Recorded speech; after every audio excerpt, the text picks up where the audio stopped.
A woman 4 months pregnant sinks to her knees on the cold laminate floor of the apartment she once called home. Her hands are clasped in a desperate plea. Tears streaming down her face as she begs the man she loves, the father of her unborn child, not to leave her. He stands over her, his face a mask of stone divorce papers held out like a death sentence. He calls her a weight, an anchor, dragging him down from the life he's destined for. But in the darkest moment of her life, a single knock echoes at the door. A knock that will shatter one man's world and expose a secret so vast no one in that room could ever have seen it coming. Stay with us to hear the story of how one woman's deepest betrayal led to the most stunning revelation of all. The silence in their small one-bedroom apartment on the west side of Chicago had become a living entity. It was thick and suffocating, clinging to the worn-out floral sofa and the water-stained ceiling. Amelia traced the rim of her chipped coffee mug, the lukewarm liquid inside a perfect metaphor for her marriage to Ethan. It had once been steaming, full of passion and promise. Now it was just there, stale and unappealing. For 4 years, Amelia had poured every ounce of herself into being the perfect wife for Ethan Cole. She'd learned to cook his favorite meals, ironed his shirts to a perfect crisp, and celebrated his every minor victory at the mid-level investment firm Sterling Cooper, as if he'd just conquered Wall Street. She believed in him with a ferocity that bordered on naive. He was her brilliant, ambitious husband, destined for greatness. She was just Amelia, the quiet girl from a small town who had gotten lucky, or so she had led him to believe. Lately, however, Ethan's ambition had curdled into something bitter and resentful.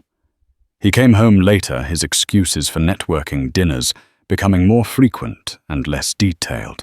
The easy laughter they once shared had been replaced by his sharp criticisms about the apartment, about her simple clothes, about her lack of influential friends. The worst of it came from his mother, Margaret Cole, a woman who wore her disappointment in Amelia like a prized diamond necklace. Every Sunday dinner was a trial by fire. Amelia, darling. Margaret had said just last week, pushing a piece of dry roast beef around her plate. I saw that Isabella Vance is back in town. Her family practically owns the Gold Coast. Ethan used to have a little crush on her in college, you know. A man needs a wife who can elevate him, who can open doors. It's a shame some people are just doors themselves, closed ones. Amelia had simply smiled her hand instinctively, going to her stomach where a secret fluttered. She was 4 months pregnant. She hadn't told him yet. She was waiting for the right moment, a moment of joy that might mend the growing cracks in their life. She imagined his face lighting up, the old Ethan returning as he realized they were starting a family. That hope was the only thing keeping her warm in the chilling silence of their home. Tonight, the silence broke. Ethan walked in, not even bothering to loosen his tie. He threw his leather briefcase onto the armchair, the sound making Amelia jump. He didn't look at her. He walked to the window and stared out at the flickering city lights, his back a rigid wall of contempt. "We need to talk, Amelia," he said, his voice devoid of any warmth. "I was just about to start dinner," she offered, her voice small. "I got that steak you like. I'm not hungry." He turned around, and his eyes were like chips of ice. The man she had loved, the man who had once written her poetry on napkins, was gone. In his place stood a stranger. "This isn't working," he said, the words clipped and final. "Any of it." Amelia's heart began to hammer against her ribs. What do you mean?" "Ethan," Is it work? Did something happen? He let out a short, cruel laugh. Yes, something happened. I woke up. I'm 32 years old, stuck in this shoebox apartment, married to a woman with no connections, no ambition, no value. I'm drowning and you're the anchor tied to my feet. Each word was a physical blow. Amelia felt the air leave her lungs. Value. Ethan, I love you. I've supported you in everything. Support, he scoffed, striding across the small living room. Making my dinner and washing my socks isn't support, Amelia. It's housekeeping. I'm being considered for a partner track position. A real one. The kind of position that requires a certain image, a certain type of wife. He stopped in front of her, looking down at her, as if she were a piece of furniture he was about to discard. I want a divorce. The two words hung in the air, monstrous and unbelievable. The world tilted on its axis. The chipped mug slipped from her fingers, shattering on the floor and splattering coffee across the worn linoleum. But Amelia didn't notice. All she could see was the cold, resolute finality in her husband's eyes. The cracks in their porcelain life had just split wide open, and she was falling into the abyss. No, she whispered, shaking her head in disbelief. No, you can't mean that. We can fix this. There's nothing to fix, he said coldly. I've already spoken to a lawyer. The papers are drawn up. It was then, in that moment of absolute devastation, that her secret came tumbling out, not as a joyful announcement, but as a desperate, last-ditch shield. Ethan, you can't, she cried, her voice breaking. You can't. I'm pregnant. For a fleeting second, a flicker of something unreadable crossed Ethan's face. Shock. Maybe. But it was extinguished as quickly as it appeared, replaced by an expression of profound irritation, as if her pregnancy was not a miracle, but a poorly timed inconvenience. You're what he asked, his voice low and dangerous. Pregnant Amelia repeated, a fresh wave of tears blurring her vision. She stood up, her hands protectively, cradling her still flat stomach. I'm 4 months along. We're going to have a baby, Ethan. A family. Doesn't that change everything? She searched his face for a sign of the man he used to be, the man who had talked about teaching their future son to play catch in Lincoln Park. Instead, she saw a calculating coldness that terrified her. He took a step back, running a hand through his perfectly styled hair. You should have told me sooner. It was an accusation, not a lament. I was waiting for the right time. I wanted it to be a happy surprise. A happy surprise. He laughed again, a sound utterly devoid of humor. Amelia. This isn't a surprise. It's a complication. A maneuver. Did you think trapping me with a child would work? The word trapping struck her like a slap. Trap you, I thought it would make you happy. This is our baby.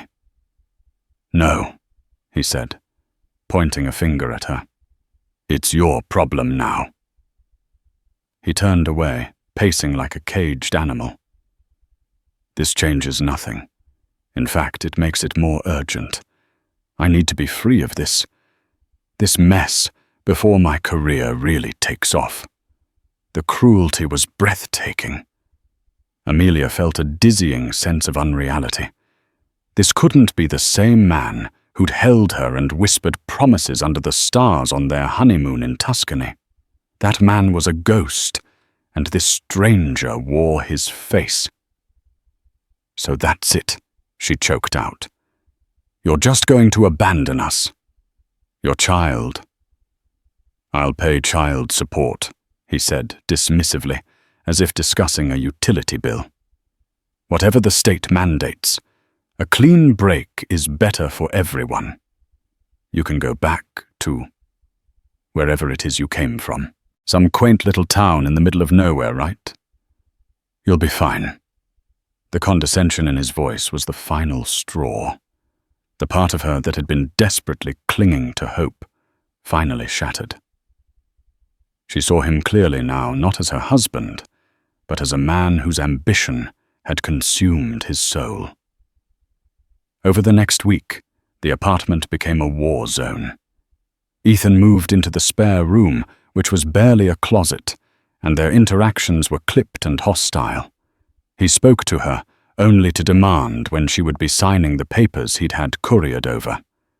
They offered a pittance, a one-time payment of $10,000 to help her get back on her feet. It was an insult, a clear message of how little he valued their 4 years together. Amelia's only solace was her daily phone call with her best friend, Clara, a sharp-witted nurse who had never trusted Ethan. "He's a snake," Amy Clara said, her voice laced with fury. "A social-climbing viper. $10,000. After you put him through the last 2 years of his MBA program, working that awful waitressing job, he's garbage." "But what do I do, Clara?" Amelia sobbed into the phone. "I have nothing. He was my whole life." "No, he wasn't. He was a chapter. A terrible, poorly written chapter. You are so much more than his wife. You need to fight him. Get a lawyer." But Amelia couldn't. The thought of fighting of the ugliness of a legal battle while carrying their child felt insurmountable. She was exhausted, heartbroken, and terrified. All she wanted was for this nightmare to be over, for the old Ethan to walk through the door and tell her it was all a horrible mistake.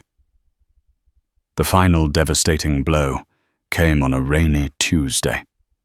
Amelia had been feeling sick all morning and was lying on the sofa when Ethan came home in the middle of the afternoon. He wasn't alone. With him was Isabella Vance. She was everything Amelia wasn't. Tall, impossibly chic in a Burberry trench coat, with blonde hair, styled in a way that screamed money. Her smile was polished and predatory as she surveyed the shabby apartment with open disdain. "Ethan, darling, this is charmingly rustic," Isabella said, her voice dripping with condescension. Ethan didn't even look at Amelia. "It's a temporary setback. Isabella is helping me look at condos on the Gold Coast." Amelia pushed herself up, her heart a leaden weight in her chest. "What is she doing here?" "Ethan, Isabella is my future, Amelia," he said, finally turning to face her. His arm was now wrapped possessively around Isabella's waist. "She understands my world. She's part of it. Her father, a managing partner at Vance Capital, is very interested in my career trajectory." Isabella looked at Amelia's slightly rounding stomach with a look of pure disgust. "I heard about your situation," she said, as if Amelia had a contagious disease. "Ethan has been so stressed. It's terribly unfair of you to burden him like this at such a pivotal moment in his life." The audacity of the woman, standing in her home beside her husband, lecturing her on fairness. A hot, unfamiliar anger began to burn through Amelia's grief. "You need to leave, Amelia," said her voice trembling but firm. Isabella just laughed. "Oh, I think it's you who'll be leaving, dear. Now be a good girl and sign the papers. Ethan and I have dinner reservations at Alinea." Ethan walked over to the coffee table and slapped the divorce papers down. "Sign them, Amelia. It's over. Stop making this so pathetic and dramatic." Pathetic. The word echoed in her ears. He saw her love as pathetic, her pain as dramatic, her child as a burden. She looked from his cold, impatient face to Isabella's smug, triumphant one. They were a matched set. Two predators who had just cornered their prey. And in that moment, Amelia knew that begging wouldn't work. Pleading was useless. The man she had married was truly gone, and in his place was a monster.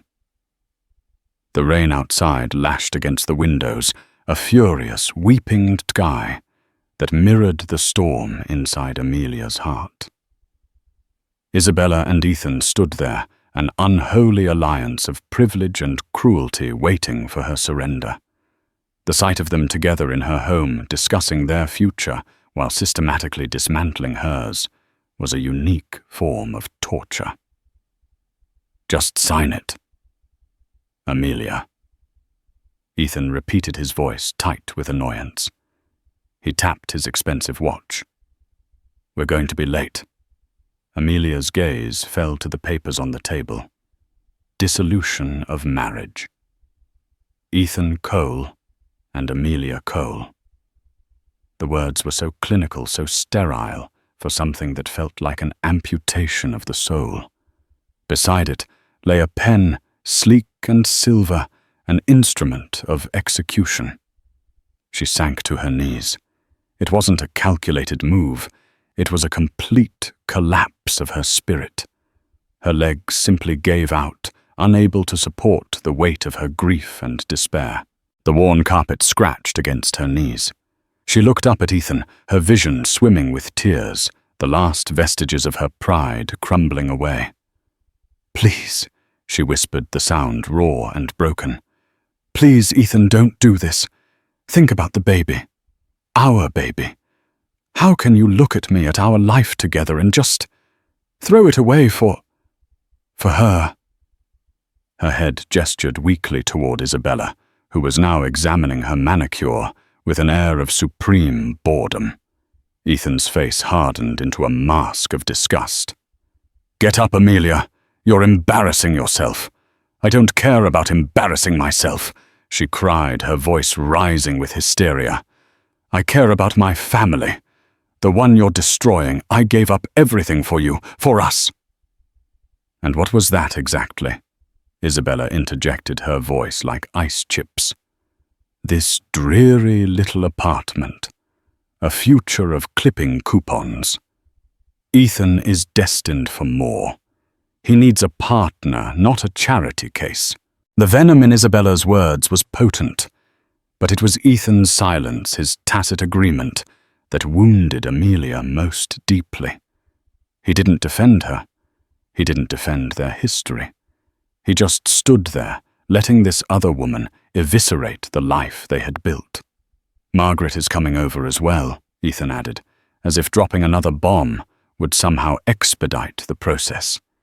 "She's bringing a notary. We are finishing this tonight." His mother. Of course. The architect of so much of her misery would be present for the final demolition. A family affair. Amelia's pleas died in her throat. She could see it was useless. They weren't just ending a marriage. They were performing an exorcism, purging the inconvenient, simple girl from their glittering, ambitious lives.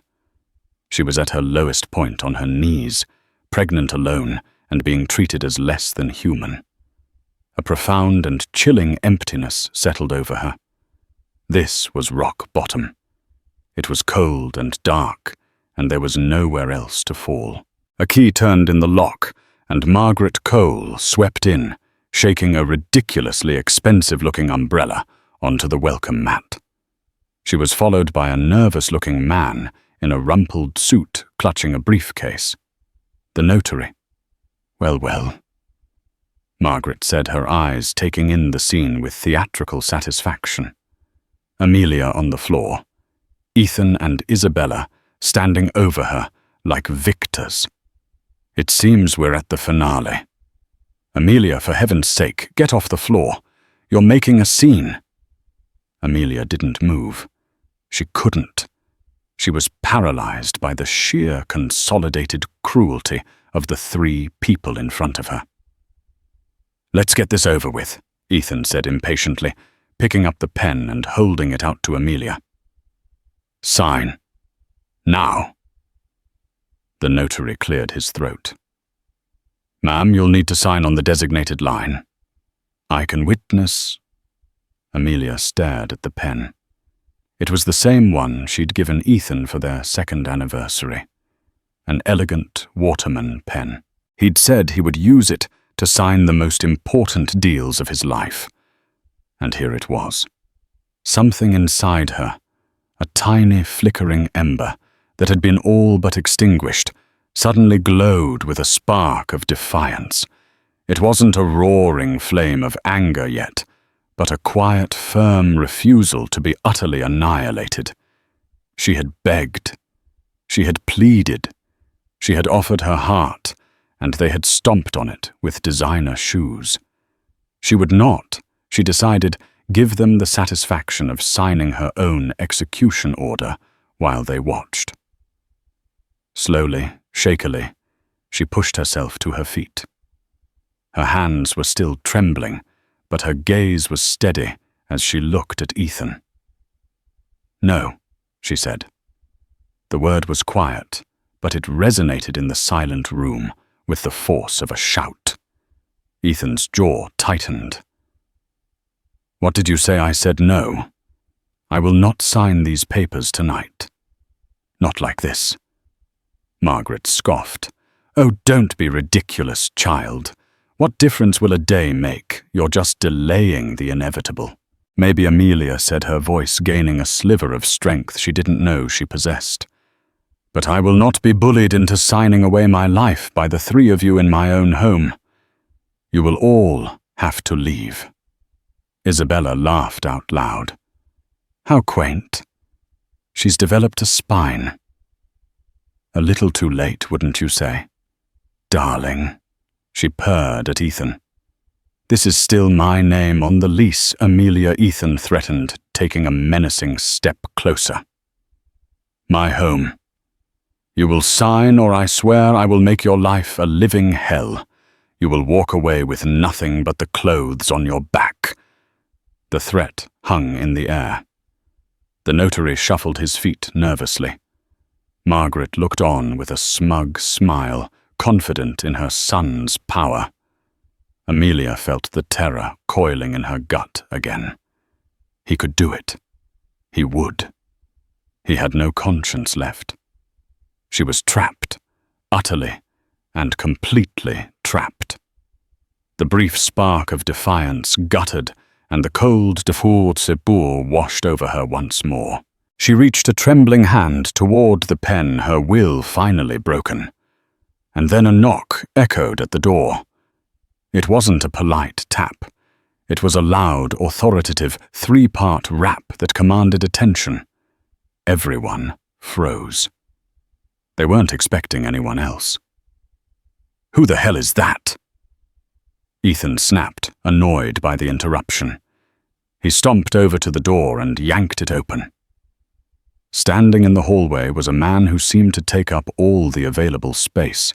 He was tall, impeccably dressed, in a dark, tailored suit that probably cost more than their apartment's rent for a year. He had a shock of silver hair, a face carved from granite, and eyes the color of a stormy sea. He radiated an aura of immense power and zero tolerance for nonsense. Behind him stood a younger, equally well-dressed man, holding a leather portfolio. Ethan stared, momentarily speechless. "Can I help you?" he asked, his tone of aggressive annoyance softening into confusion. The man's piercing gaze swept past Ethan, past Margaret and Isabella, and settled on Amelia. His hard expression softened for a fraction of a second, a deep and ancient pain flashing in his eyes. "I'm looking for my daughter," the man said, his voice a low, resonant baritone that filled the small apartment. "Amelia Sinclair." The name dropped into the room like a 10-ton weight. "Sinclair. Ethan's face went blank with confusion. Sinclair. Her name is Cole. Amelia Cole. He glanced back at Amelia as if she could explain the presence of this imposing stranger. Margaret's brow furrowed. The name Sinclair tickled a part of her brain associated with Forbes magazine covers and the financial news network that droned on in the background at her country club. She couldn't quite place it, but it felt significant. Isabella Vance, however, went rigid. Her face, moments ago so smug and condescending, paled to the color of chalk. Her eyes widened in dawning horror. She knew exactly who this man was. Everyone in her world knew. The man ignored Ethan completely. His gaze locked on Amelia. "Are you all right, sweetheart?" he asked, the gravelly voice, now softened with a paternal concern that was so foreign in that room it felt like a different language. Amelia could only nod, tears welling up in her eyes again, but this time they were tears of relief. A dam of unspoken history, of pride and pain and estrangement was breaking inside her. "Dad." She whispered the word, barely audible. The collective gasp in the room was sharp and audible. Ethan whipped his head back and forth between the Titan in the doorway and his weeping, pregnant wife. "Dad, what is he talking about?" "Your father is a retired school teacher from Ohio. You told me he died 2 years ago. I lied," Amelia said, her voice shaking but clear. "I lied because I was ashamed. Not of him, of myself. We were estranged. I didn't want his name, his money, or his influence to be a part of our life. I wanted you to love me, Ethan. Just me." The man in the doorway finally turned his cold, analytical gaze upon Ethan. It was like being pinned by an entomologist studying a particularly repulsive insect. "So you're Ethan Cole," he said. It wasn't a question. It was a verdict. The mid-level analyst who thinks he's a kingmaker. He stepped into the apartment, and the room seemed to shrink around him. The man behind him, his lawyer, Mr. Davies, followed silently and closed the door, shutting them all in. You're Arthur Sinclair," Isabella stammered, her voice a squeak, "of Sinclair Global." Margaret Cole's jaw dropped. Now she remembered.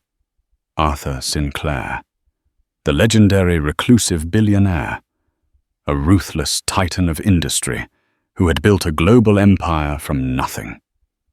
He was spoken of in hushed, reverent tones. His net worth was a figure with at least 10 zeros. He didn't just own companies, he owned entire sectors of the economy. Her son, her ambitious partner-track son, had been married to the daughter of Arthur Sinclair for 4 years, and had been in the process of divorcing her for a paltry $10,000. The sheer catastrophic stupidity of it was so immense, Margaret felt suddenly faint. She stumbled back and sank onto the arm of the sofa. Ethan looked as if he'd been struck by lightning. His face was a grotesque tableau of shock disbelief and a rapidly dawning, sickening realization of the magnitude of his mistake. He looked at Amelia, really looked at her for the first time in months, not as his simple, burdensome wife, but as the hidden heiress to a fortune beyond his wildest dreams. The woman he had just called a weight and an anchor. Arthur Sinclair's eyes swept over the cramped apartment, taking in the worn furniture, the shattered mug on the floor, and the divorce papers on the coffee table. His expression grew darker with every detail. "It seems I've arrived at an opportune moment," he said, his voice dangerously calm. He walked over to the coffee table and picked up the papers. He scanned the settlement page, his lip curling in utter contempt. $10,000, he said the words dripping with ice. You're divorcing my pregnant daughter, and you value her, and by extension, my grandchild, at $10,000. He tore the papers in half, then in quarters, the sound of ripping paper like gunshots in the silent room. He let the pieces flutter to the floor, like confetti at a funeral. The divorce is off the table, he announced. Or more accurately, we will be proceeding with a divorce, but on our terms. Mr. Davies. The lawyer stepped forward and opened his leather portfolio. Mr. Cole. He began, his tone crisp and professional pursuant to Illinois state law, given the duration of the marriage and the circumstances you have manufactured. Mrs. Cole, or rather Ms. Sinclair, is entitled to 50% of all marital assets. Furthermore, given the emotional distress and the bad faith you have exhibited, we will be petitioning for significantly more. Ethan finally found his voice, a strangled, desperate sound. Wait, Amelia. Honey, this is all a misunderstanding. I was stressed. I didn't mean any of it. He rushed to Amelia's side, trying to take her hand, but she flinched away from him as if his touch were poison.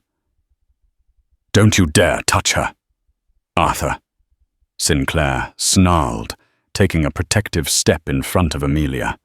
His powerful presence was a shield she had forgotten she had. Mr. Sinclair. Sir. Ethan babbled, turning his attention to the man who held his entire world in his hands. I love your daughter. I really do. I made a terrible mistake. We can work this out. I can make her happy.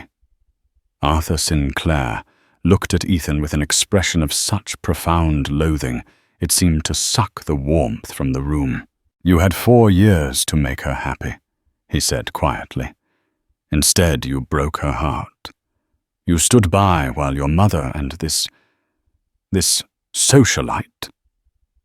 He gestured dismissively at Isabella, humiliated her in her own home. You valued her at less than the price of the car I bought my driver last Christmas. Your window for working this out closed the moment you brought another woman into this house. Your chance at being a part of this family, of knowing my grandchild, just went up in smoke. He then turned his piercing gaze to Isabella Vance. And you. Miss Vance, your father's company, Vance Capital, has been trying to secure a meeting with my acquisitions team for 6 months. Is that correct? Isabella turned white. I don't handle that side of the business. No, you don't, Arthur agreed. You just reap the benefits. Consider that meeting and any future possibility of a capital infusion from Sinclair Global permanently cancelled. Tell your father that trying to use my future son-in-law to get to me was a poor strategy. Trying to replace my daughter was a fatal one. He had dismantled them all in less than 5 minutes. Their ambitions, their schemes, their entire sense of self-worth lay in tatters at his feet, along with the shredded divorce papers. Ethan's face was a mess of sweat and desperation. Please, sir. Amelia, tell him. Tell him we can fix it. Amelia looked at the man she had once loved, now reduced to a pathetic, groveling mess. The love was gone, replaced by a cold, clear-eyed pity. The man she married had never truly existed. He was just an illusion she had desperately wanted to believe in. The real Ethan was this creature before her, a man who loved only money and status. She took a deep breath, stood tall, and looked her father in the eye. Dad? She said, her voice steady and strong. I want the divorce. Amelia's words hung in the air, clear and resolute.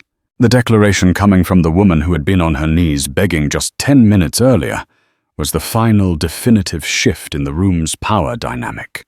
It was no longer Ethan's show. It wasn't even Arthur Sinclair's. It was Amelia's. Ethan stared at her, his mouth agape. "Amelia, no. Baby, you don't mean that. You're emotional. You're pregnant. You can't make a decision like this right now." His tone was pleading, condescending, and desperate all at once. He was trying to reclaim his old role as the rational husband managing his overly emotional wife. But that woman was gone. "I have never been more certain of anything in my life," Amelia replied, her voice cold. She met his gaze without flinching. "You showed me exactly who you are, Ethan. I believe you." Arthur Sinclair placed a gentle, reassuring hand on his daughter's shoulder. "The decision is hers," he said, his voice a low rumble of finality directed at Ethan, "and my organization will provide the means to execute it. Mr. Davies, perhaps you could enlighten Mr. Cole on what his immediate future looks like." Mr. Davies, who had been standing by with the quiet efficiency of a guillotine operator, stepped forward again. He pulled a sleek tablet from his portfolio. "Mr. Cole," he began, his tone utterly devoid of emotion. "While the marital assets within this apartment are frankly negligible, our preliminary discovery has been quite fruitful." He tapped the screen. "You were recently given a promotion to senior analyst at Sterling Cooper, correct? It came with a significant pay rise and a performance bonus you were anticipating at the end of the fiscal year." Ethan nodded dumbly, a flicker of hope in his eyes. Maybe he could argue his earning potential, use it as leverage. "Yes. I'm on the partner track. My prospects are excellent." Arthur Sinclair let out a dry, mirthless chuckle. "Prospects? Son, you don't have prospects. You have a benefactor," Mr. Davies continued seamlessly. "Sinclair Global, through one of its subsidiary holding companies, acquired a 48% controlling interest in Sterling Cooper 8 months ago. The acquisition was kept quiet for market stabilization purposes. Ethan's blood ran cold. He had no idea. No one at the firm did. Your performance reviews over the last 3 years have been average at best." Mr. Davies went on swiping through screens of data. "Your superiors noted a lack of innovative thinking and an over-reliance on social maneuvering rather than substantive work. However, 6 months ago, a directive came down from the new board to identify and foster potential. Your name was put on a special list. You were given the best accounts, your mistakes were quietly covered, and your successes were magnified. Your promotion wasn't earned, Mr. Cole. It was curated." Ethan's face was ashen. "Curated by who? Why?" Arthur Sinclair answered, his voice laced with venom. "By me. When Amelia told me she was in love with some ambitious young man, I did my due diligence. I saw a man of mediocre talent with an outsized ego. My daughter, however, believed in you. She asked me to stay away to let her live her own life, and I respected that. But I am not a fool. I don't leave my daughter's happiness to chance." He took a step closer to Ethan, his immense presence making Ethan flinch. "So I created a test. I bought your company. I paved a golden road for you, removing every obstacle. I wanted to see what kind of man you would become when you thought you were succeeding on your own merit. Would you become a grateful, loving husband to the woman who believed in you from the start? Or would you reveal yourself to be the worthless, social-climbing parasite I suspected you were?" He paused, letting the weight of his words sink in. "You have answered my question most definitively. Margaret Cole made a small, strangled sound. Her son, her brilliant boy, wasn't a rising star. He was a lab rat in a billionaire's experiment. Mr. Davies delivered the coup de grace. As of 9:30 a.m. tomorrow morning, Sterling Cooper will be undergoing a corporate restructuring. Your position is being eliminated. The performance bonus is of course rescinded. And as you signed a 5-year lease on your new BMW, based on your projected income and used company credit for several non-business-related expenditures. He glanced pointedly at Isabella. I project you will be in a significant amount of personal debt within 60 days. Ethan staggered backward, physically reeling from the information. His job, his car, his future, all of it was an illusion. A house of cards built by the man he had just tried to swindle, and that man was now blowing it all down. He turned his wild, desperate eyes back to Amelia. Amelia, you knew?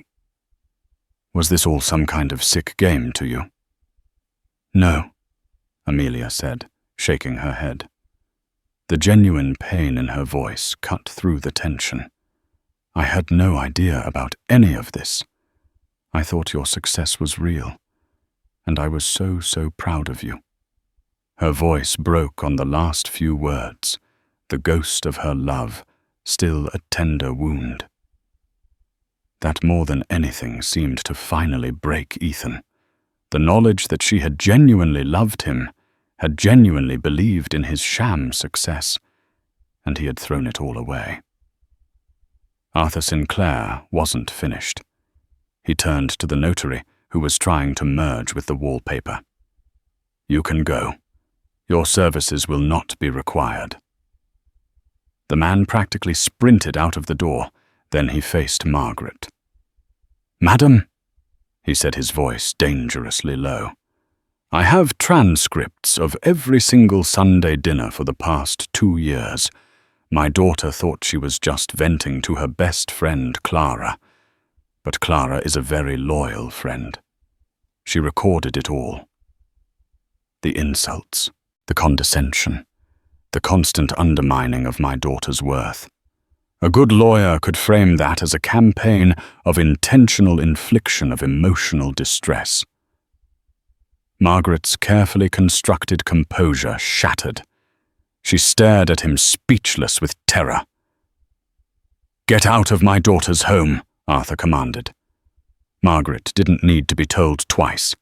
She grabbed her purse and scrambled out, not even sparing a glance for her imploding son. Now only 4 remained. Arthur, Amelia, Mr. Davies, and the wreckage of Ethan and Isabella. As for you, Mr. Cole, Arthur said, you will pack a bag with your personal effects. You will be staying at a hotel tonight. My driver will take you. You will not contact Amelia again, except through her attorney, Mr. Davies. Is that understood? Ethan could only nod, a broken man. He stumbled toward the bedroom like a zombie, his grand ambitions reduced to ash. Finally, Arthur Sinclair looked at Isabella Vance, who was frozen in place, a statue of horrified privilege. You're still here, he stated flatly. Isabella flinched and practically scurried to the door, fumbling with the knob before disappearing into the hallway, her hurried footsteps echoing her retreat from a world she was no longer welcome in. The storm had passed. In the devastating silence that remained, Amelia finally let out a shuddering breath and collapsed into her father's arms, weeping for the love that was lost and for the strength she was finally painfully finding again. The small apartment, once a container of so much pain and tension, was now eerily quiet. The lingering scent of Isabella's expensive perfume and the faint, acrid smell of Ethan's fear were all that remained of the confrontation. Ethan had emerged from the bedroom minutes later, pale and silent, carrying a single duffel bag. He didn't look at Amelia. He couldn't. He walked out the door under the watchful eye of Arthur's driver, a man built like a refrigerator who had been waiting silently in the hall. The door clicked shut, a sound of absolute finality. Amelia was sitting on the worn-out sofa, a warm mug of tea that Mr. Davies had somehow produced cradled in her hands. Arthur Sinclair sat beside her, not crowding her, but his presence was a solid, comforting wall. For the first time in years, she didn't feel like she had to be strong, because he was strong enough for both of them. "I'm sorry, Dad," she whispered, staring into the tea. "I'm so sorry I shut you out. I was stubborn and stupid." Arthur sighed a deep, weary sound. He reached over and gently took her hand. His own was large and calloused, the hand of a man who had built things and destroyed them. "You were in love, Amelia. You wanted to build a life on your own terms. There is no shame in that. The shame belongs to the man who couldn't see the value in the gift you gave him." They sat in silence for a moment, the old, painful chasm between them slowly closing. "You bought his company?" she finally asked, a note of disbelief in her voice. "You really did all that I did," he admitted.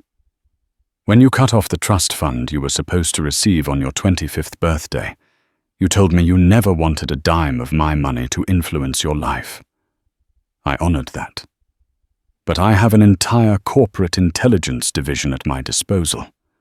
I wasn't going to let you face the world completely unprotected." I watched him. I saw his resentment grow as his own meager talents couldn't match his ambitions. I saw him looking at you, not with love, but as an obstacle. The experiment was my last-ditch effort. I gave him the world on a silver platter to see if he would share it with you. He chose to try and trade you in for a shinier model instead. The cold, calculated nature of it was terrifying, but it was also born from a fierce, protective love she had forgotten the feeling of. Mr. Davies cleared his throat softly. "If I may, Ms. Sinclair," he said, pulling out a folder, "we should discuss the next steps. Your father has already taken the liberty of securing a new residence for you at the Four Seasons Residences. A 3-bedroom suite. It's fully furnished and staffed. We can have your personal belongings from this apartment packed and moved by morning."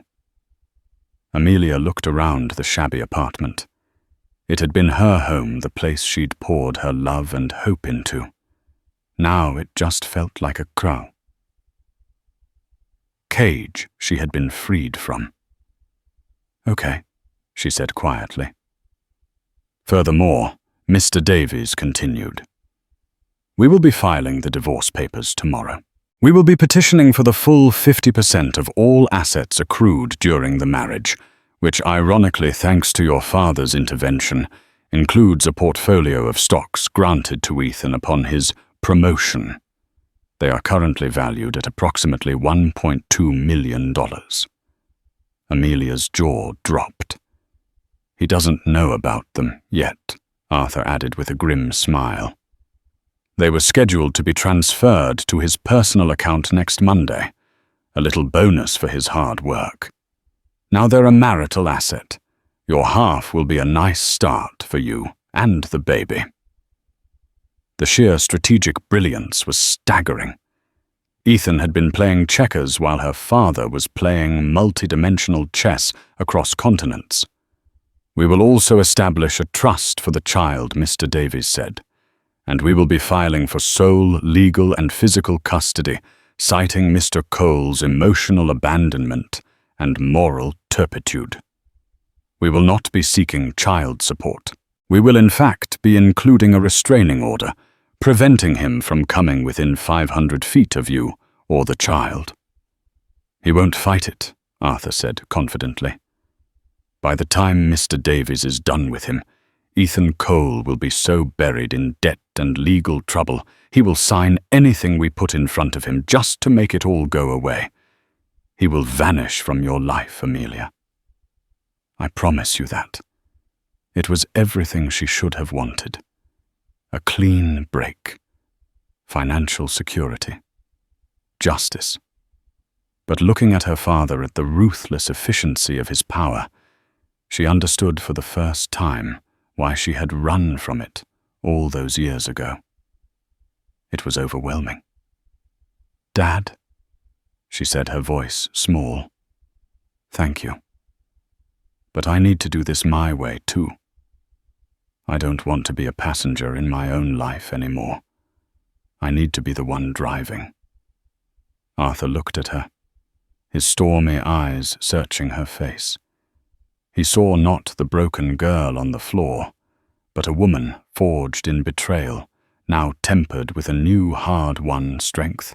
He saw his own Sinclair resilience staring back at him. He nodded slowly. "All right, Amelia. You're the boss. What do you want to do?" "I want that half of the stock portfolio," she said, a new firmness in her voice. "Not because I want the money, but because he worked for it, thinking it was his ticket away from me. There's a poetry in that. I want sole custody, and I want the restraining order. But I want to write him a letter. One final letter. And I want Mr. Davies to deliver it when he signs the final papers." Mr. Davies raised an eyebrow. "A letter, Ms. Sinclair?"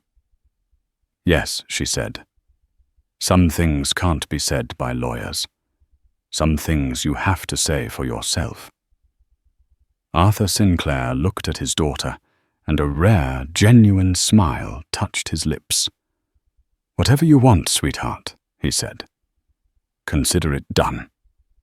The architect of consequences was ceding control to his creation, and she was about to design her own future. 3 months later, Amelia Sinclair stood on the balcony of her new home, looking out over the sprawling vista of Millennium Park. The city lights twinkled below like a carpet of fallen stars.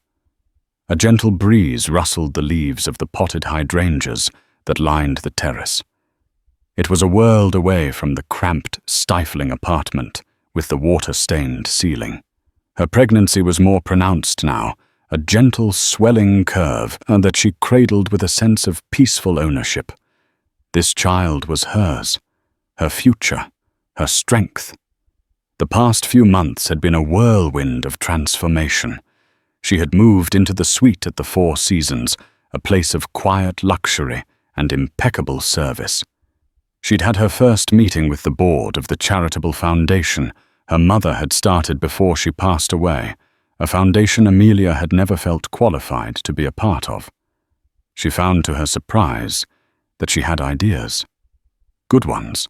She had her father's strategic mind, tempered with a compassion that was all her own. She and her father were rebuilding their relationship piece by painful, honest piece. They had dinner twice a week.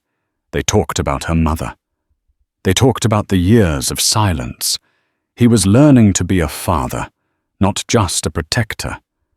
And she was learning to accept his help without sacrificing her independence. The divorce had been finalized a week ago. As promised, Ethan had put up no fight. Mr. Davies had presented him with a mountain of his own financial malfeasance and the stark choice between a quiet, quick dissolution or a loud, protracted, and public annihilation. He chose quiet. He signed the papers in Mr. Davies's sterile downtown office. After he had signed the last page, relinquishing his parental rights and agreeing to the restraining order, Mr. Davies slid a single sealed envelope across the mahogany table. Amelia's letter. Ethan had opened it with trembling fingers. His face was gaunt, his expensive suit replaced by a cheap, ill-fitting one. He had lost weight, and his eyes were shadowed with the sleeplessness of a man haunted by his own colossal failures. The letter wasn't angry. It wasn't hateful. It was simple and direct. Ethan. I am writing this not to hurt you, but to tell you the truth. I once loved a version of you that I thought existed, a man who was kind and brilliant, and who was going to build a life with me.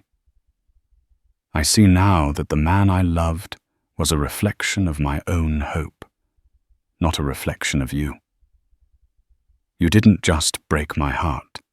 You showed me that it was placed in the wrong hands to begin with. You craved a world of wealth and power, but you had no idea what to do with the real treasure you already held. You traded a diamond for a handful of glitter, and you will spend the rest of your life realizing it was just dust. I am not writing this as a victim.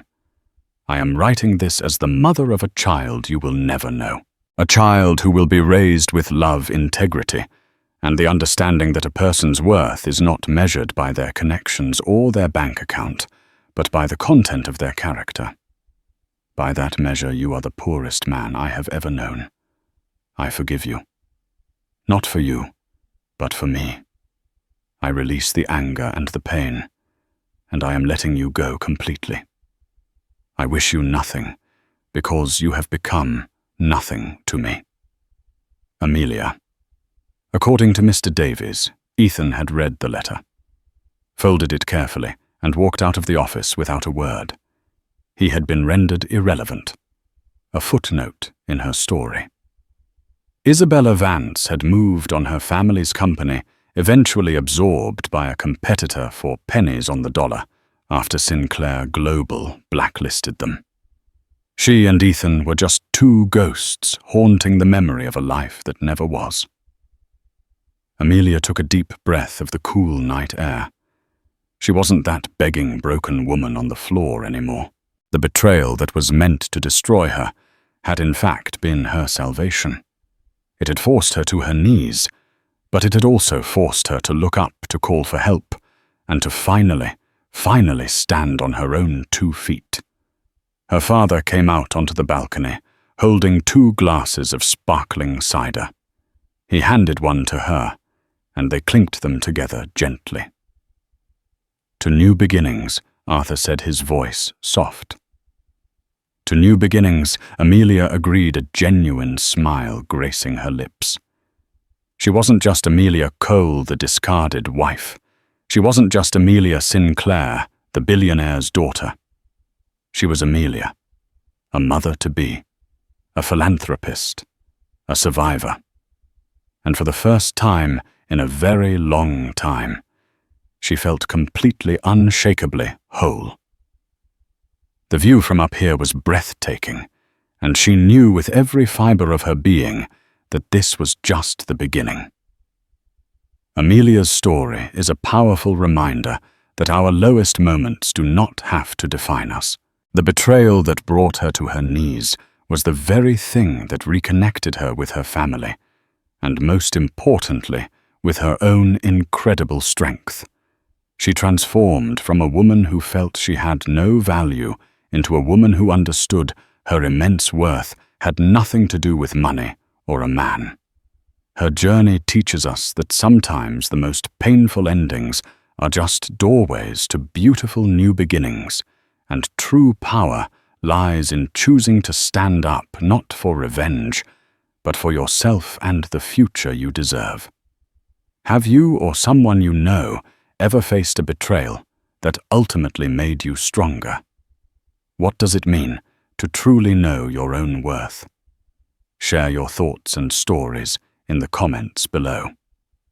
We read every one. If this story touched your heart, please give it a thumbs up. Share it with someone who might need to hear it.